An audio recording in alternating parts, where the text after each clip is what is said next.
কাশী তীর্থে এসে সাধক বামাখ্যাপা উপস্থিত হলেন মণিকর্ণিকার মহাশ্মশানে।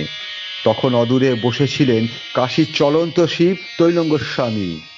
দূর থেকে সাধক বামাখ্যাপাকে আসতে দেখে তৈলঙ্গস্বামী তাড়াতাড়ি কাপড় পরে নিয়েছিলেন, কেননা মহাযোগী তৈলঙ্গস্বামী সবসময় নগ্ন দেহে বিরাজ করতেন। তারাপীঠের জাগ্রত ভৈরব সাধক বামাখ্যাপা যখন তার সামনে উপস্থিত হলেন, তখন মহাবিস্ময়ে স্বর্গীয় আনন্দে ত্রিকালদর্শী দুই মহাসাধকের সাক্ষাৎ হলো।